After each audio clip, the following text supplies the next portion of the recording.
The next part of section 6.5 is going to be about perfect square trinomials, and you can probably guess what the very first thing I'm going to do is. I am going to square a binomial to see how it works out how it becomes a trinomial. So let's go ahead and do it. So we have a plus b squared. So let's go ahead and square this and see how it comes out. So by definition, a plus b squared means a plus b times a plus b. Once in a while, I will have people say that a plus b squared is a plus b times a minus b. That's not what that is. I just want to go ahead and point out just quickly that a plus b squared means a plus b times a plus b. That's just what square means. Okay, so let's go ahead and multiply out these two binomials. So you have a times a will give you a squared, and then a times b will give you plus ab, and then you'll have b times a will give you plus ab, or ba, either way, and then b times b will give you plus b squared. So now we have nothing to cancel out like we did for the previous one, but what we can do is we can combine these two like terms. So we can say that this is equal to a squared plus 2ab plus b squared. I just combine these two ab's into this 2ab. Okay, so now we can write this as a rule. ab squared. So if a trinomial can be written this way, then we can factor it out as a perfect square. So that means that a squared plus 2ab plus b squared equals a plus b quantity squared.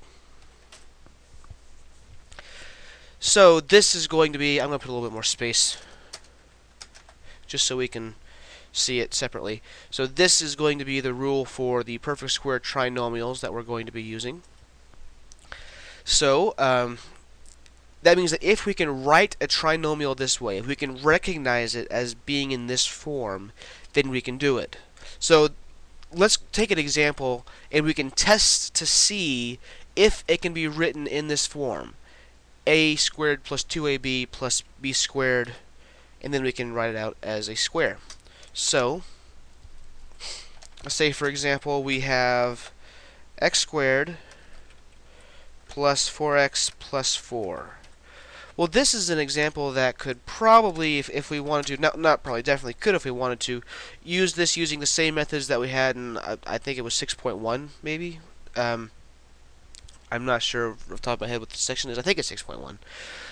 But we can also recognize that this is a perfect square trinomial. Because let's compare this to this. We start out with a square term, that's x squared. We end with a square term because 4 is 2 squared. Now we say, okay, what about this middle term? Does this middle term match the criteria necessary? This is 4x. So we take the 2 times, so if this is a squared and this is b squared, then we take 2 times a times b, and a is x,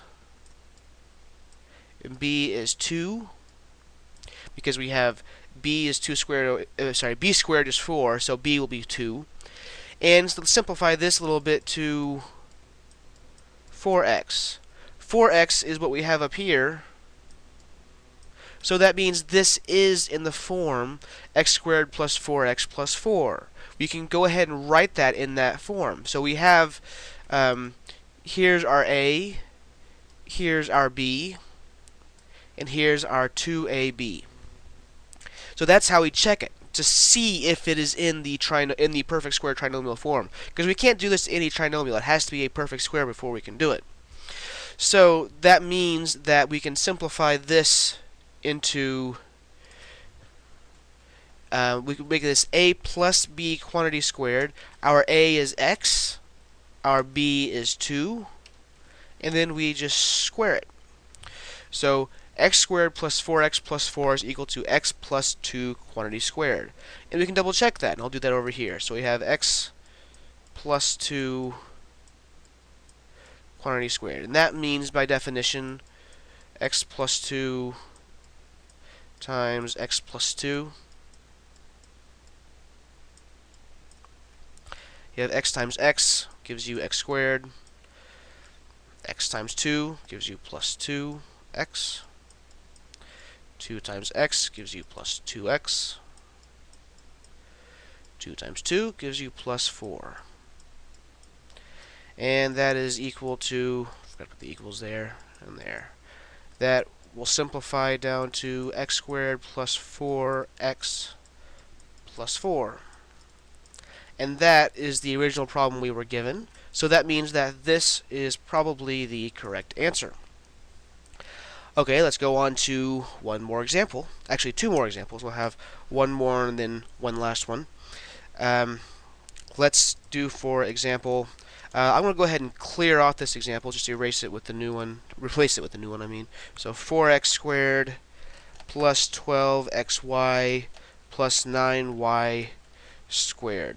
Okay, so this one's quite a bit more difficult. This is one that we can't do using the methods from the from 6.1 because we have this y squared here. So now we test to see, can we do this using the perfect square method? Well, take the square root of the first one. That's going to be 2x. So if this is a perfect square trinomial, then our a will be 2x. And then our this is a square term, so we take the square root of that. That'll be 3y, and that'll be our b. Now we test to see if this is equal to 2ab. If it's not equal to 2ab, then we have a problem. So we do 2 times a, 2 times 2x times b, 3y. So 4 times 3, 12xy. And that just happens to be the middle term. So we know it's a perfect square trinomial. So now that we know it is a perfect square trinomial, we can write it that way. So we can write that as a plus b quantity squared, but our a is 2x, so we'll have 2x plus b, which is 3y. And then the whole thing quantity squared. Alright, so that is going to be, that's a significantly, it makes this problem significantly easier to be able to recognize that this is a perfect square trinomial. Now let's go on to one more example. This is going to be a little bit different. We're going to have 16x squared minus 40x plus 25. Clear that off. So this is going to be, you could probably do this using factor by grouping if you wanted to, but it'll be a lot easier if we just go ahead and recognize this as a perfect square trinomial. So, the thing that makes this one a little bit different, though, is this negative sign here. Perfect square trinomials are not, will either have, perfect square trinomials will always have a plus here. If you have a minus here, then what you have is not a perfect square trinomial. But this could be plus or minus. If it's plus, then the binomial that you're squaring will have a plus. If it's minus, then the binomial you're squaring will have a minus. So notice from the previous examples, okay, I'm going to write down the previous examples and their answers. So we had x squared plus 4x plus 4, that equaled x plus 2 quantity squared. We had a plus in the middle here, so we had a plus here. And for the second one, we had 4x squared plus 12xy plus 9y squared. That equaled, that's a long tail, that equaled 2x plus 3y quantity squared. Since this middle term was a plus, this will be a plus. Here we have a minus in the middle, though, so it will, as a result, have a minus between the two terms in the binomial. So we go ahead and, just same as before, we say, okay, what's this, is the first one a square term? Is the last one a square term? And when you multiply those two things together and also by 2, does it make the middle term? So we have the first term is 4x quantity squared. The last term is 5 squared. So that means that these are both going to be square terms. Let's multiply the square roots of each one. So we'll have 2 times 4x times 5. So it'll be 8. 8 times 5 is 40, so we have 40 x, so 40x.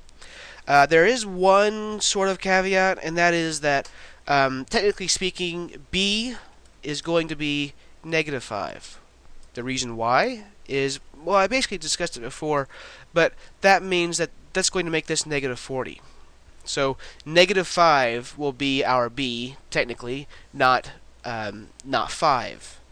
So, because negative 5 squared also is equal to 25, and then when you multiply them together, you get 40. So let's go ahead and figure out what we know what the a and b are. So this is going to be our a. This is going to be our b. So this right here is going to be equal to 4x minus 5 quantity squared.